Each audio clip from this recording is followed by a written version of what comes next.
Everyone Needs a Little Hero. Chapter 13. Growing Curiosities. It was later in the evening, just past dinner.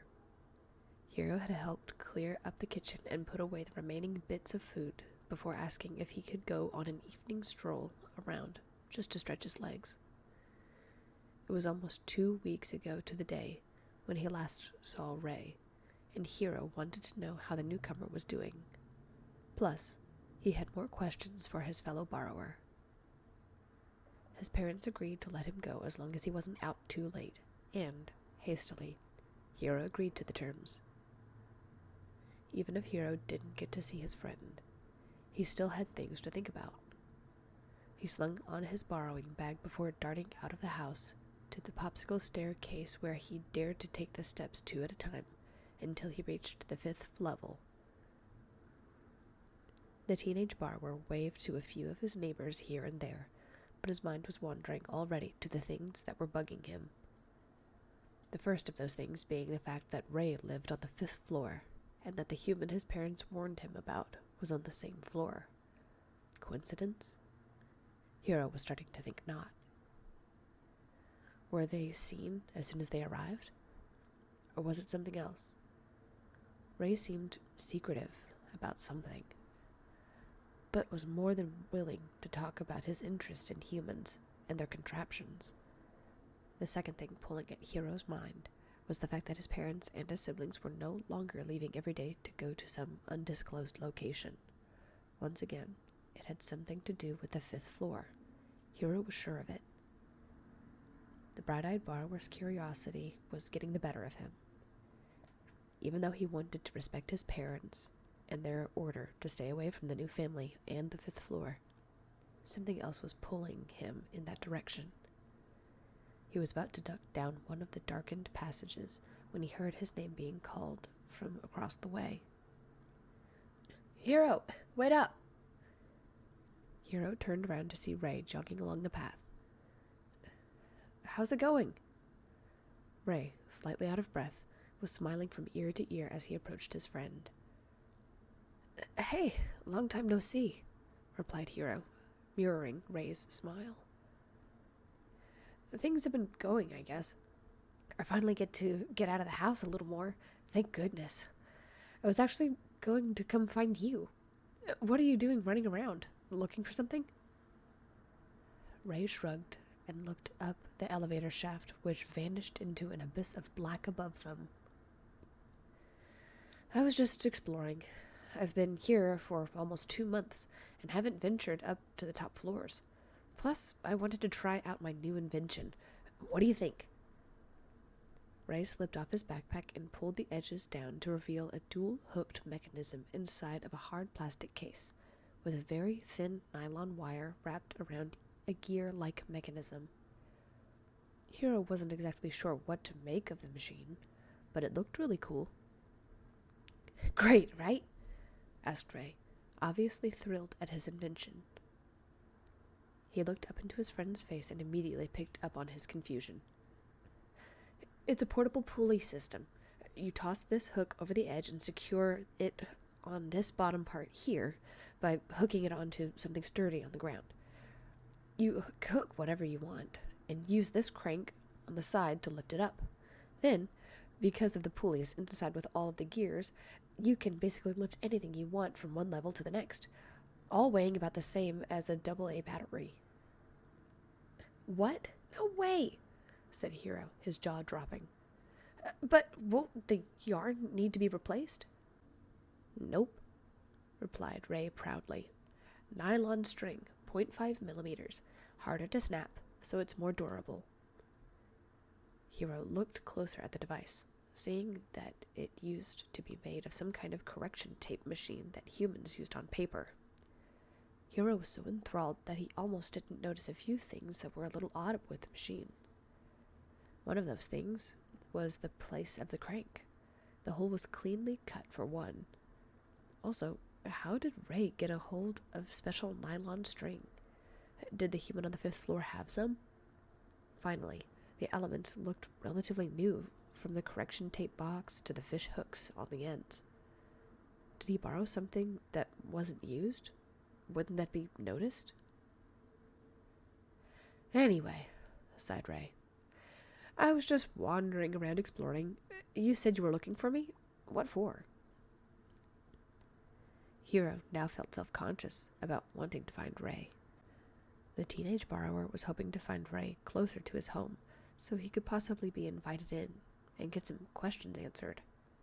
The bolder part of his personality wanted to ask Ray directly, but the other, curious part, thought he should wait and see what Ray offered through natural conversation.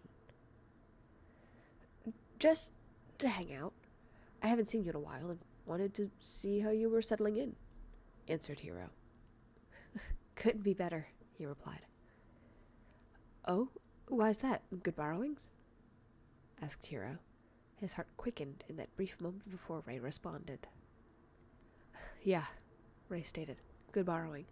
Finally have my room the way I want it, and for the life of me, I will find a way to make a decent trigger for my hook launcher. Anyway, want to show me the upper floors? I wouldn't want to poke around some place I wasn't supposed to be. Hiro felt slightly disheartened. He would rather have Ray show him his room on the 5th floor, so he could get a glimpse of this human he was borrowing from. But getting to spend time with Ray would be just as fun, for now. Sure thing, said Hiro. Do you feel up for some climbing, or do you want to take the lift? Climbing, if that's okay. I was told recently I need to work on more muscles other than my brain if I want to be a good borrower, said Ray. Oof, ouch. Yeah, my brothers say stuff like that to me too. You know, the whole be careful spiel, replied Hiro. For a brief second, Ray opened his mouth like he was going to say something, but he stopped himself and instead followed Hiro around the elevator shaft to the set of emergency climbing ladders on the other side of the hole. As they climbed, Hiro and Ray talked about how humans construct their ladders and all of the inventions Ray wanted to make. He was still fixated on the idea of flight, but nothing they had, other than paper airplanes and parachutes, could fly. And even then, it wasn't for very long. Don't you think it would be cool, though, to fly around like Superman or someone like that? Asked Ray. That would be really cool, but also kind of scary. And wouldn't you be more like Batman since he needs gadgets to do stuff? Ooh, even better! Superman is cool and all, but he's an alien, and I'm pretty sure we're more like humans than aliens, replied Ray. They reached the top, and Ray paused to sigh heftily. He looked out at the darkness below, seeing some of the small twinkling lights of their makeshift city down below. Hiro was going to do it. The whole way up the ladders, he was fighting with himself to get the courage to ask Ray about the human they lived above. They rounded the corner to see the last set of ladders, when they were suddenly faced with an elderly borrower ascending the first few rungs of the ladder, hand over fist. She was moving very slowly up the ladder, and there was a plastic bottle shaped like a fish on her back filled with some kind of clear liquid that looked like water. Hiro recognized her immediately and, without hesitation, he and Ray both rushed forward to stop the elderly borrower from ascending any further. Granny Hobbs! Here, let me help you with that, said Hiro as he greeted the elderly borrower. She had on a patchwork poncho made of dark maroons and oranges, making her look like an autumn leaf. Her short, white, puffball hair made her head look like the fuzzy part of a dandelion, and her chocolate brown eyes, though crinkled and crow-footed on the edges, were just as sharp as ever. Well, good morning, youngsters. Yeah, I don't recognize you, little mister, but I know my little hero anywhere. Where are you two off to? Asked Granny Hobbs, as she allowed Hiro to help remove the plastic water fish from her back. Oh, right. Granny Hobbs, this is Ray. He just moved here, introduced Hiro. Nice to meet you, replied Ray. And we were just going up so Ray could see what's up there. He hasn't been exploring, and we thought it would be fun, replied Hero. Oh, I see, smiled the elderly borrower. Well, I won't keep you. She made a shaky grab at the plastic fish bottle. Well, wait a second. Ray, do you mind if I help out Granny Hobbs and bring this up a level? I think I know what this is for, said Hero. Ray nodded and smiled. Not at all. I was thinking the same thing, grinned Ray. Oh, well, aren't you both just the most proper gentlemen? Smiled Granny Hobbs. Together, the three borrowers ascended the ladder and veered off to the pathway straight ahead and to the left. Unlike the other floors, this one was arranged differently. There were fewer beams and slats and significantly more panels and vents. Hero let Granny Hobbs take his arm as they walked along the beams. Hero knew where they were going and had no trouble guiding the three of them to the end location. Around the corner beams, nestled by one of the vents on the rooftop, was a place that let in the slightest bit of sunlight where Granny Hobbs fostered her garden. Hero heard Ray gasp slightly as he saw the budding flowers and sprouts forming, as well as the vines which arched and weaved through. It wasn't very big, maybe a few feet wide and a few feet long. Still, the flowers and herbs were a beautiful smattering of green in the darkened shadows of the walls. Wow, Hero, your granny is the best. Did you do all this on your own? Asked Ray as he jogged up and began looking at the plants, which were slightly taller than himself.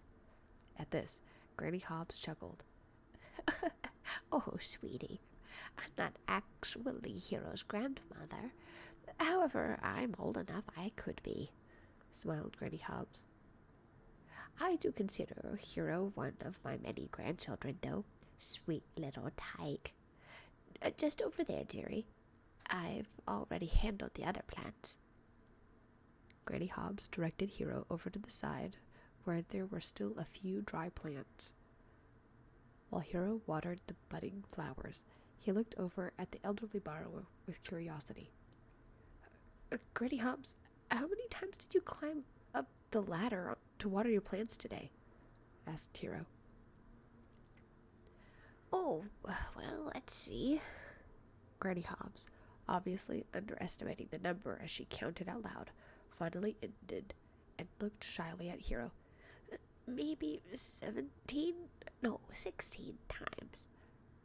Granny, Hero scolded gently. Well, the pipes up here are too thick to drill, and we haven't been able to get enough straws and other materials to run the water from the other side to right up here. It would be so very nice to have a lever to pull and then just check on the pipes and the plants. But that's just a dream. Besides, this is good exercise for me, replied Granny Hobbs. Ray, who was investigating the area, was clearly mapping out the surroundings. Hero didn't know the slightly older than him borrower very well, but he could see the look on Ray's face was that of sheer will and determination. He was thinking of a way to solve the problem. Ma'am, are there pipes nearby? Asked Ray, after several minutes of investigating his surroundings. Water pipes, I mean. What? Oh, of course. Yes, they're over there, dearie, replied Granny Hobbs. And don't worry about the whole ma'am bit, though you're cute as a button when you say it. You can call me Granny or Granny Hobbs. Ray paused at hearing this and smiled, biting his lip for a second and reaching up to ruffle his own hair in the back before nodding. The boys finished up in the garden and wandered around the top floor. Hero even showed Ray how to get up to the rooftop, where the humans had their own greenhouse garden and sitting area. Hero once again started to get the courage to ask Ray about his home, when Ray excused himself quickly, saying he had some ideas and needed his tools at the home to build. They bumped fists, and Ray vanished into the beams and pipes on the 5th floor. For a moment, Hero thought about following him, But it was Ray, shouting over his shoulder that he would see Hero tomorrow, same time, that stopped him. Ray said he had an idea. Hero watched his friend disappear, wondering what he had in store for the next day. Early the next morning, Hero found out what Ray had in mind. Ray, using his newfangled invention, was dragging straws behind him. The rope was wrapped around the middle of the soft plastic straws and was being dragged behind. Hero had never seen so many straws. Hero didn't need to be close to see that these were in top condition, looking brand new, as if they were fresh out of the package. Hero wasn't usually suspicious, but this was an interesting phenomenon. Wouldn't the human notice if this many straws went missing? And Ray wanted more? Hero let his senses come back to him as he began to help his friend drag some of the straws out into the main area. What on earth? Breathed Hero. Right? I was thinking that we could attach the straws end to end and secure it with tape. I'll have to go back and get some more, but I think it'll be worth it, Ray said with an inventive smile on his face. You think so? I mean, right, these looks great, brand new even. How'd you pull it off? Asked Hero. Ray, for a fraction of a moment, looked hesitant. Hero involuntarily asked him a question about his home and the human he lived near. The bright green-eyed borrower instantly regretted his question, mostly because he wanted to phrase it so he could get more information. Still, borrowers can't be choosers. Ray gave a shrug, obviously a bit tense, and continued pulling the straws behind him. The human has a lot of projects. She does. It's not a big deal. She won't know they're missing. Anyway, we need to get a move on, said Ray.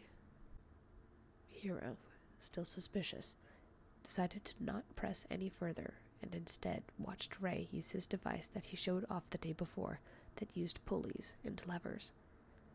Ray would unhook the straws, go to the next level, secure one hook to an unmovable ledge, and then swing the longer hook down one level so Hero could secure it and pull it up. The plan was ingenious, and, after a couple of breaks and constant persistence, they brought the straws up. From there, it was smooth sailing. They had all the pieces and parts to make the full water pipe system after a couple of days of assembling. One end of the straw would go into the next end, where it was glued and taped to secure it. When they got to the end, Ray placed the straws in between the rows of vegetation and poked holes in it strategically, so it would spray from each of the punctured points onto the plants. All the while, Ray was oddly lucky to have been able to get the exact supplies he needed when he needed them. Hero knew for sure something was up now, and he was determined to figure it out very soon.